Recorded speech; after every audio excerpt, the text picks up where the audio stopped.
সাবধানে থাকিস সবাই। জঙ্গলটা এখন সত্যি শয়তানদের আড্ডা হয়েছে।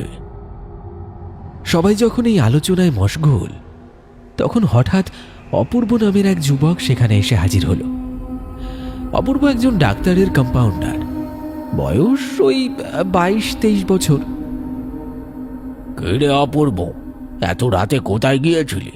আর বলবেন না জ্যাঠা, চণ্ডীপুরের এক বাড়িতে রোগী দেখতে গিয়েছিলাম। কি মর্মান্তিক ব্যাপার, তাই ফিরতে দেরি হয়ে গেল। কেন রে বাবা, কি হয়েছে? আসলে ওই গ্রামে গড় ধরে 10-12 বছরের ছেলেটা ওই হাড় খেকো জঙ্গলের পাশে খেলা করতে করতে জঙ্গলের ভেতর ঢুকে পড়েছিল। তারপর গ্রামবাসীরা ছেলেটাকে অজ্ঞান অবস্থায় খুঁজে পায়। ছেলেটার একটা হাত কিসে যেন কামড়ে ছিঁড়ে নিয়েছে। উফ, কি অবস্থা! কি বলিস কি রে? কি ভয়ঙ্কর কথা! নিশ্চয়ই ওই হাড় খেকো জঙ্গলে কোনো মাংস খেকো জানোয়ার এসে বাসা বেঁধেছে। জ্যাঠা ভোলানাথের কথা শুনে সবাই যেন আরো গভীর আতঙ্কে ডুবে গেল। একটা বন্য জন্তু হলেও না হয় একটা ব্যাখ্যা দেওয়া যেত, কিন্তু যেভাবে একের পর এক ঘটনা ঘটছে তাতে ভয়ের একটা কালো মেঘ যেন গ্রামের ওপর চেপে বসেছে।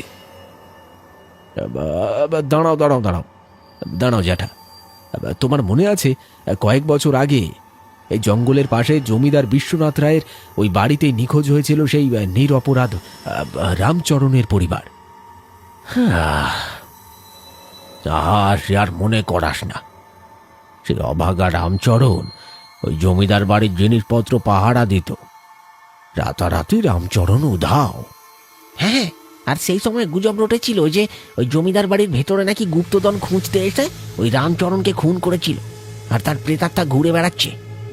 কিন্তু এ ছেলেটির হাত কামড়ে ছিঁড়ে নেওয়ার ঘটনা তো মানুষ বা প্রেতাত্মার কাজ হতে পারে না। এটা কোনো শক্তিশালী দাঁতওয়ালা প্রাণী ছাড়া কিছুতেই সম্ভব নয়। হয়তো সেই প্রেতাত্মা এখন কোনো জানোয়ারের রূপ নিয়েছে। গ্রামের মানুষদের আতঙ্ক যখন তুঙ্গে, তখন অপূর্ব সিদ্ধান্ত নিল যে কেবল ইতিহাস ঘেঁটে লাভ নেই, প্রত্যক্ষ প্রমাণ দেখবে।